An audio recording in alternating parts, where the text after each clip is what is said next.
¿Qué tal? ¿Cómo están? Bienvenidos al Bote Pronto del día de hoy. La semana pasada, durante la convención de la ABM, de la Asociación de Bancos de México, el Centro Espinosa Iglesias, que encabeza Roberto Vélez, eh, presentó un estudio, y aquí está, por cierto, Ana, ¿cómo estás? También con nosotros, porque ella participó en ese estudio. Un estudio que creo que le da la vuelta y le da la vuelta muy bien a un asunto que llevo 15 años cubriendo bancarios, ya no pregunto sobre cómo vamos a hacer que no haya más efectivo.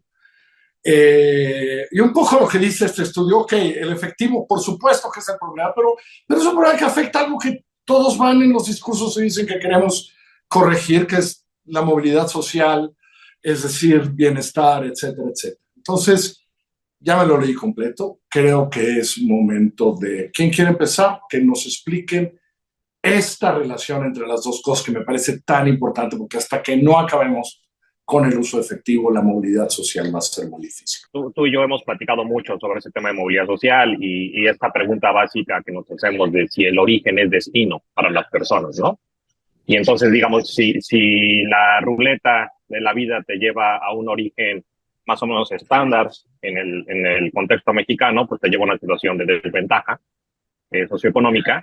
Y el problema en particular en términos de movilidad es que difícilmente puedes superar esa condición de origen, ¿no? Entonces, digamos, si naces en una parte muy baja de nuestra escalera, vas a quedar entrampado, ¿no?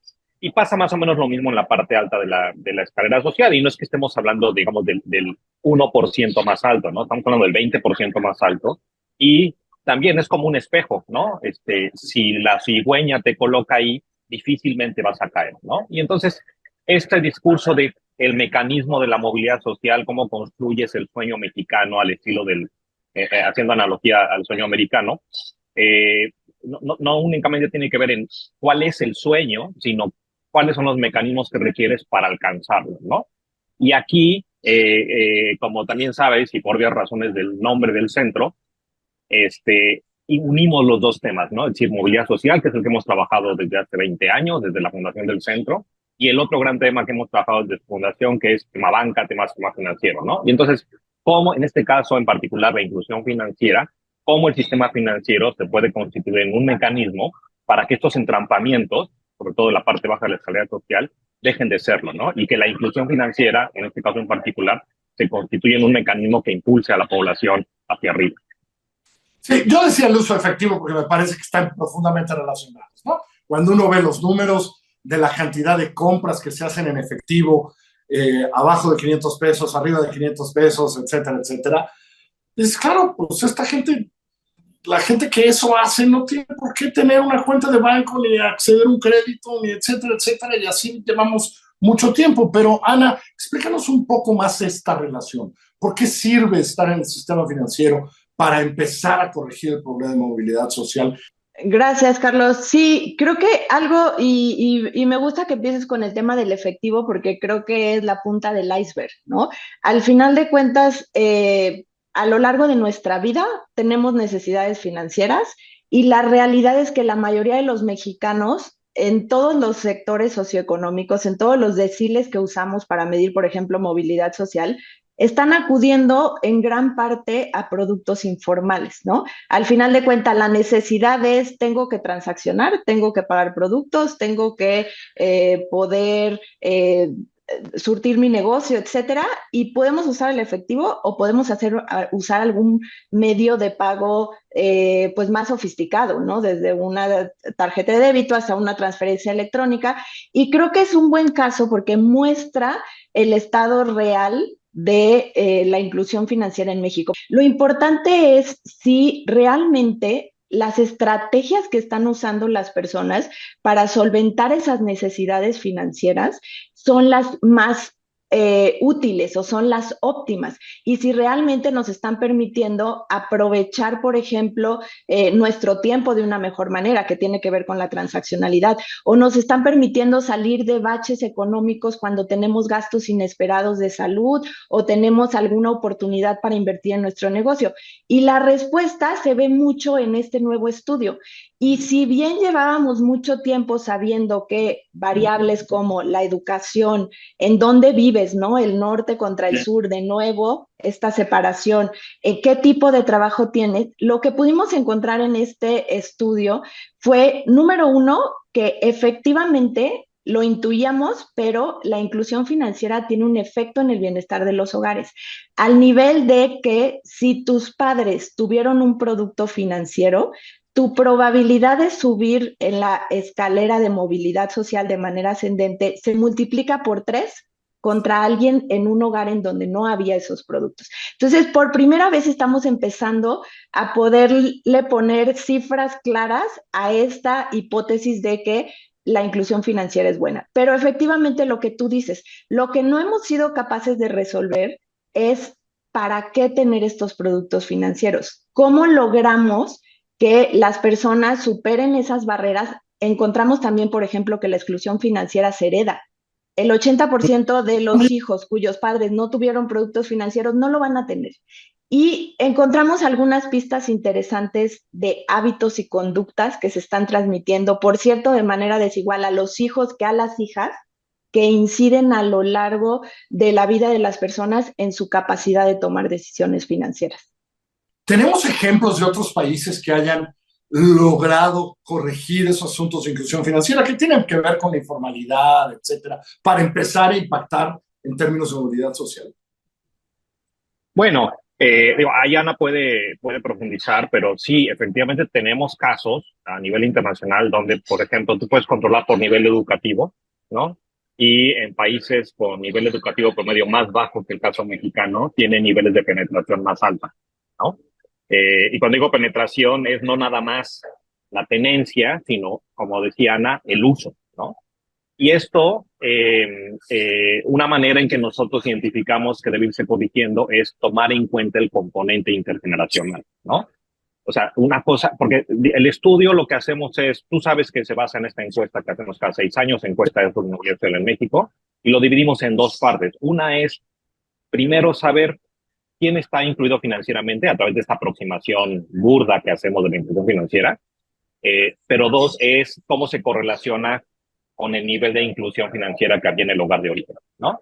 Y esto que decía Ana es, eso se hereda, pero eso a su vez también se hereda en términos de bienestar. Entonces, cuando haces esta división entre personas que provienen de hogares donde había inclusión versus personas que provienen de hogares donde no había inclusión, el resultado es completamente distinto. No solamente en términos del alcance de la movilidad ascendente, que decía Ana, 3-1, es decir, 4% contra 13% de lograr recorrer los 5 escalones, sino también en la probabilidad de quedarte atrapado abajo. Es decir, cuando estás en situación de origen de no inclusión o de exclusión, el 7 de cada 10 se quedan abajo, y cuando sí estás en un origen con inclusión financiera, ese 7 baja a 58%, ¿no? Es decir, del 70% a 58%. Entonces, no únicamente es que logres avanzar, hagas todo el recorrido, sino que logres superar la condición de pobreza. Y una cosa que sí nos llamó muchísimo la atención, y esto creo que tiene mucho para adelante, no únicamente en términos del caso mexicano, sino de irlo viendo en este comparativo internacional al que hacía referencia, es esta diferencia entre hombres y mujeres. Ahora te decía esto de 13 de cada 100 que nacieron en hogares con inclusión financiera logran recorrer toda la escalera. En el caso de los hombres, ese 13% se incrementa a 22%. Eso que implica que en el promedio pues somos la mitad y mitad de hombres y de mujeres. En el caso de las mujeres es 7%. El impacto, es decir, el alcance de ese ascenso es completamente distinto, ¿no? Sí. Y ahí ya estamos entonces empezando a pensar en términos de los mecanismos a los que hacía referencia Ana Laura, ¿no? Sí. Hábitos, a quién le damos la responsabilidad de la administración y del manejo del dinero, etcétera. Ana Laura, quería que tú me dijeras qué cosas concretas se podrían hacer. Cualquier banco te diría que los días 15 y 30 son cuando más filas hay en sus cajeros, porque la gente corre a sacar el efectivo en vez de utilizar su tarjetita de débito para pagar. Pero más allá de eso, ¿qué podríamos hacer? Pues Esa es otra de las grandes áreas que este estudio trae a la mesa, porque normalmente nos paralizábamos y de ahí el estancamiento y lo que tú digas, que siga siendo el tema de la agenda, pero que realmente no haya acciones, ¿no? Y nos paralizábamos mucho porque decíamos, pues la causa es la informalidad, ¿no? Y entonces, ¿qué pueden hacer los bancos por la informalidad? ¿Qué puede hacer el gobierno? Y nos perdíamos, ¿no? Lo mismo con niveles de educación. Este estudio nos permite ver que más allá de esta interacción con esas variables, hay características muy específicas de las conductas de los hogares y de las conductas heredadas a las y los mexicanos que afecta cómo toman decisiones financieras. Y dentro de cómo toman decisiones financieras es si usan o no productos financieros. Entonces, encontramos cosas, por ejemplo, les preguntábamos a los encuestados si en su hogar les enseñaron a administrar el dinero. El 60% de los encuestados nos dijo no. Les preguntamos si en tu hogar desconfiaban de las instituciones financieras, en específico de los bancos. El 70% nos dijo sí. Y podríamos seguir con estas, digamos, aprendizajes heredados en torno a, decimos los economistas del comportamiento, que el cómo tomamos decisiones depende del modelo mental que tenemos en torno al problema. ¿Cómo se enfrentaron mis padres a cuando necesitaron un crédito, ¿no? Muy probablemente no fue un banco. Y eso se va perpetuando en las siguientes generaciones. Entonces, ¿qué podemos hacer? Número uno, y esta es la primera vez que desde la política pública podemos llamar la atención de los hogares, papás y mamás estamos haciendo un trabajo muy malo educando en términos financieros a nuestros hijos, en específico a nuestras hijas. Decía Roberto una cosa que pudimos ver muy claro en la encuesta. Cuando les damos dinero a gastar a nuestra hija y a nuestro hijo, el billete se lo estamos dando al niño, ¿no? Acompáñame al banco, estamos invitando más a nuestros hijos que a nuestras hijas. Estamos nosotros mismos sesgando las capacidades financieras del futuro de nuestros hijos. Siguiente paso, bancos. Hay mucho que hacer ahí. Se nos está acabando el tiempo, pero a ver, las tandas ya no funcionan, las tandas. Bueno, es mi opinión.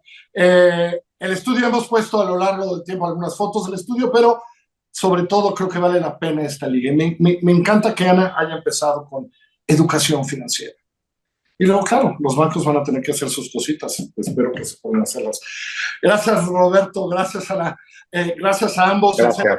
Iglesias con esto, que me parece que es muy puntual y todos tendríamos que poner atención. Gracias a ambos. Que les vaya muy bien.